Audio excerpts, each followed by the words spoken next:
안녕하세요. 민원연 김원경 사무처장입니다. 이달의 좋은, 나쁜 신문 방송 보도 결과 알려드리겠습니다. 이번 달에는요, 이전과는 다르게 나쁜 보도편, 좋은 보도편으로 나눠서 전해드리겠습니다. 2015년 8월에 나쁜 보도는 무엇이었는지 보겠습니다.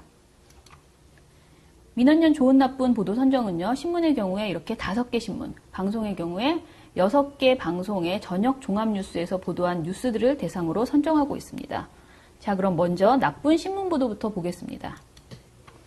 이달의 나쁜 신문 보도는 조선일보의 지뢰 도발 사태 전쟁, 위기론, 응징론 관련 보도 34건이 선정되었습니다. 8월 10일 국방부가 8월 4일 경기도 파주 비무장지대 지뢰 폭발 사고 관련해서 공식 브리핑을 했습니다. 북한이 의도적으로 매설한 목함 지뢰로 인한 군사도발이라고 이야기했죠. 11년 만에 대북 확성기 방송을 재개하는 등 강경 대응하기로 하였습니다. 그러자 20일에 북한은 남측에 2차례 포격을 가했고요. 우리 군도 대응 포격을 했습니다. 42년 만에 비무장지대에 포격 사태가 발생한 것이죠. 조선일보는 바로 이 시기에 보도했던 내용들이 나쁜 보도로 선정이 되었습니다. 조선일보의 보도들을 보면요, 전쟁 위기론과 응징론으로 크게 나눌 수 있습니다. 과거 북한 군사도발, 특히 천안함 사건을 복귀하거나 북한의 군사적 움직임을 크게 부각시키면서 위기감을 조성하는 보도를 전쟁 위기론으로 묶었습니다. 이런 보도가 총 20건이나 있었습니다. 응징론은 대화보다는 군사적 보복을 강조하는 보도인데요. 총 14건이 있었습니다. 여기에 비해서 우리 군의 대응을 보도하는 것은 매우 적었습니다. 그리고 국방부와 청와대 안보실 사이에 엇박자나 위기 상황에 대면 보고를 받지 않은 대통령의 태도를 지적하는 보도는 3건뿐이었습니다.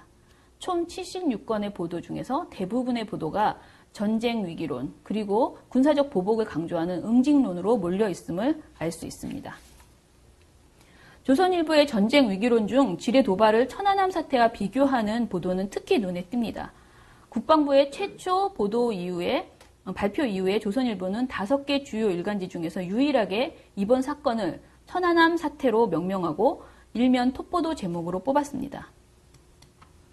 8월 11일 일면에 보도된 내용인데요. 이 보도에서는 북한이 DMZ에서 도발 주체와 원점 확인이 쉽지 않은 천안함식 도발을 했다고 전했습니다. 같은 날 사설 보겠습니다. 이 사설에서는 천안함을 폭침했던 수법을 이번에 땅 밑에서 똑같이 써먹었다면서 목소리를 높였습니다. 이렇게 이번 사태와 천안함 사태의 유사성을 강조하는 보도가 조선일보에만 5건이나 됩니다. 북한에 관한 동향들을 보도하는 내용들도 위기감 조성에 한몫하고 있는데요. 자, 이렇게 통째로 불바다 협박이라는 이제는 진부해져 버린 북한의 거친 표현을 부각시키는 보도 태도가 있었고요. 그리고 확성기 타격하거나 서해에서 기습 가능성이라는 보도와 같이 20일 북한의 포격 이후에 북한이 추가 군사 도발을 할 것이라고 상상하는 보도들도 이어졌습니다. 이 사설에서는 북한의 대화 제의에 대해서 북의 장난질에 놀아나 적정 분열을 일으킨다면 국가 안보에 대한 자해 행위나 마찬가지라면서 알레르기 반응을 보이고 있습니다. 이 나라와 우리 자신을 온전히 지켜내기 위해서라도 우리에게 다른 선택이란 있을 수 없다면서 전 국민에게 출사표를 써놓을 것을 종용하기도 합니다. 조선일보는 또한 군 당국의 정면전에 가까운 보복이 필요함을 역설하는 응징론을 펴고 있습니다. 게다가 전쟁보다는 평화에 역점을 두는 모든 세력을 좌파나 종북 세력으로 몰아가고 있는데요. 대표적인 칼럼 2개만 보겠습니다. 군 도발 막는 건 군대다운 군대다라는 칼럼에서는요, 오직 무자비한 보복과 그 정가로만 국민에게 보고하라고 주장하고 있습니다. 이는 전시작전 통제권도 환수받지 못한 우리 군의 상황마저 무시한 채 무자비한 보복을 운운하면서 북한과 마찬가지로 비이성적인 전면 충돌을 강조하는 그런 보도입니다. 또 하나 보겠습니다. 북한은 우리가 응징 못할 것을 안다라는 칼럼에서는요, 천안함 사태가 북의 폭침이라는 주장에 대해서 의문을 제기하는 국내의 모든 전문가들에 대해서 종북 세력이라는 식으로 비아냥되고 있습니다. 또한 제주도 해군기지 건설을 좌파 세력이 죽기 살기로 막고 도지사까지 엇박자를 놓는 상황에 이르러서는 북한은 흐뭇하다 못해 스스로 놀랄 것이라면서 근거도 없이 평화의 가치를 우선시하는 모든 이들을 종북 세력으로 재단하고 있습니다. 조선일보는 이렇게 남북 문제를 합리적으로 이성적으로 바라보지 않고 있고 한반도 평화라는 중요한 가치를 내팽개친 채 전쟁 불사를 외치면서 국민에게 공포감을 조성하고 있습니다. 민원연은 이처럼 안보 장사를 일삼는 조선일보의 보도를 8월에 나쁜 신문 보도로 선정했습니다. 다음에 나쁜 방송 보도를 살펴보겠습니다. 2015년 8월 나쁜 방송 보도는요, TV조선의 이종걸 원내대표 친일파 비판 발언 4건이 선정되었습니다. 새정치민주연합의 이종걸 원내대표는 8월 1일 여성 독립운동과 관련 행사에서 이런 축사를 했습니다. 해방 후 70년은 친일과 변절, 독재가 여전히 당당하고 부끄럽지 않은 그들만의 조국이었다라고 말했는데요. 우리 근현대사에서 청산되지 않은 친일파 세력을 직접 겨냥한 발언이었다고 볼 수 있습니다. TV조선은 8월 1일 이 대표 발언을 문제 삼는 보도를 4건씩이나 했고 그것도 톱보도 바로 다음에 배치해서 보도했습니다. 타 방송사는 이 내용을 한 번도 보도하지 않았습니다. 어떤 내용이었냐면 이 보도에서는 대한민국의 역사에 대해서 편향된 시각이라고 비판을 했고요. 또 다른 보도에서는 새정치민주연합이 여전히 80년대 운동권식 사고를 벗어나지 못해서 이 같은 발언을 했다고 비판했습니다. 또한 전원책 변호사의 입을 빌려서 노골적으로 친일파를 옹호하고 있습니다. 네. 실제 그 친일 반일을 항의를 따지는 그 근거가 사실은 오늘날에 지금 어떤 잣대로 재단한다는 것은 굉장히 위험한 거예요. 죽은 자는 자기 자신에 대해서 어떤 소명도 할 수 없지 않습니까? 하지만 이는 사실과 다릅니다. 친일은 법적으로 명확히 구분하는 기준이 있습니다. 친일 반민족행위 진상규명위원회가 2009년 1006명의 친일 반민족행위자 명단을 발표할 때 이는 모두 일제강점화 반민족행위 진상규명에 관한 특별법에 따른 것이었습니다. 또한 헌법재판소도 국가 차원의 친일 반민족행위 진상규명이 합헌임을 선언한 바 있습니다. TV조선의 광복 70주년 관련 보도를 모두 보면은 그들이 얼마나 공안식 사고와 편가르기에 몰두하고 있는지 알 수 있습니다. TV조선의 보도 보겠습니다. 위안부 관련된 문제를 지적하는 보도가 단 2건뿐이었습니다. 독립운동을 조명하는 보도는 총 6건이었습니다. 이 중에서 서대문 형무소에 헌화한 하토야마 전 일본 총리 관련 보도가 2건이었고요. 다른 2건은 역사교과서 관련 보도였습니다. 직접적으로 독립운동을 다룬 보도는 단 1건이었습니다. 자, 비교해 볼까요? KBS는 8월 한 달간 위안부, 강제징용 조선인, 독립운동 관련 보도를 총 25건 했습니다. TV조선의 보도 정말 초라한 수준이죠. 그나마 이런 보도 와중에 왜곡 보도도 있었습니다. 유관수는 없고 김원봉은 있다에서는 김원봉은 1948년 북한으로 넘어가 6.25 남침에 앞장선 인물이라고 보도했습니다. 이는 사실과 다른 명백한 왜곡 보도입니다. 독립운동은 물론 위안부 문제 등 식민지 아래 민족의 고통을 외면하면서 친일파를 노골적으로 옹호하고 있는 TV조선은 친일파 청산에 대해서 왈가왈부할 자격이 없습니다. 따라서 TV조선의 이종걸 원내대표 발언 비판은 근거도 정당성도 없습니다. 민원연이 선정한 이달의 좋은 보도를 보겠습니다. 먼저 좋은 신문 보도는 어떤 기사가 선정되었을까요? 한겨레 심층기획, 한국사 교과서 국정화 미신을 깨자라는 보도 9건이 선정되었습니다.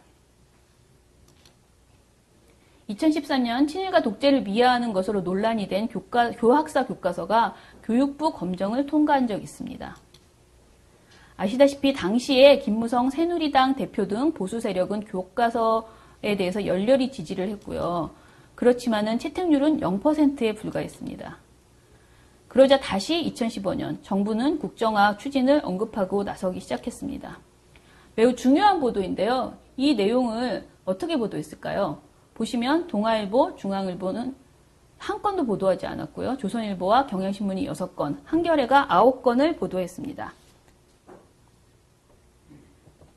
한겨레 심층기획은 한국사 교과서 국정화 미신을 깨자로서 이렇게 상세하게 교과서 국정화 추진을 문제가 있다는 것을 보도 조목조목 짚어봤습니다. 한겨레의 좋은 보도들을 볼까요? 이 보도에서는 정권이 바뀔 때마다 한국사 교과서 내용이 바뀌는 일이 벌어질 가능성이 높고 국가가 정리한 승자 중심의 단일 역사관만을 가르치게 되는 근본적인 문제라고 지적을 했습니다. 하나의 역사로 학생들의 학습 부당을 경감시킨다는 황우여 교육부 장관의 주장도 조목조목 반박하고 있습니다.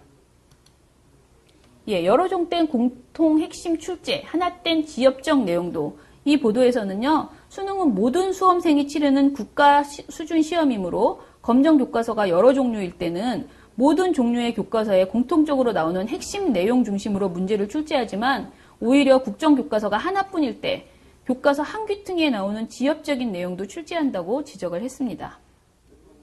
학생교육과 관련된 국정교과서 정당화 논리가 표면적인 것이라면 친일과 독재를 둘러싼 근대화 논쟁은 교과서 국정화 논쟁에 숨겨진 본질입니다.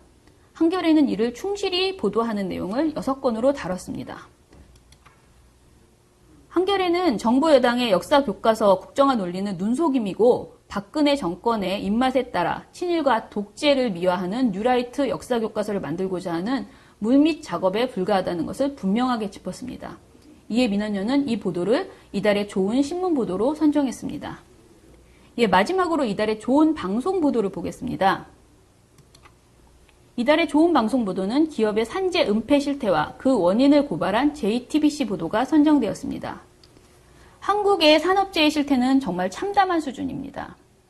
한국에서 매년 산업재해로 사망하는 노동자가 2천여 명에 이르고 있고요. 이는 OECD 중 최악인 산업재해 관련 통계입니다. 대기업과 하청업체의 산재 은폐는 더 심각한 문제로 나타나고 있습니다. 실제로 최근에 현대중공업 본사가 위치한 울산 동구 지역 정형외과 10여 곳을 조사한 결과 총 62곳에서 산재 은폐 사례가 발견되기도 했습니다. 불안한 작업 환경 속에서 노동자들이 다치거나 죽어가는 동안 기업들은 사고를 숨기기에 바쁜 것입니다. 지난 8월 18일에도 그런 참사가 있었습니다. 오늘 뉴스룸은 바로 그 알려지지 않은, 그래서 하마터면 억울하게 원인조차 모를 뻔했던 한 노동자의 죽음에 대해서 얘기하려고 합니다. 얼마 전에 충북 청주의 한 공장에서 노동자 이모 씨가 지게차에 치여 숨지는 사건이 발생했습니다. JTBC는 사고 이후에 죽음에 이르기까지의 과정을 추적했는데 한마디로 말하면 그는 살 수도 있었습니다. 회사는 산업재해 신고를 피하기 위해서 119 구조대를 돌려보냈는데 이런 늑장 대응과 무리한 이송으로 결국 이 씨는 숨을 거뒀습니다. JTBC는 이 사실을 가장 앞서 보도했습니다.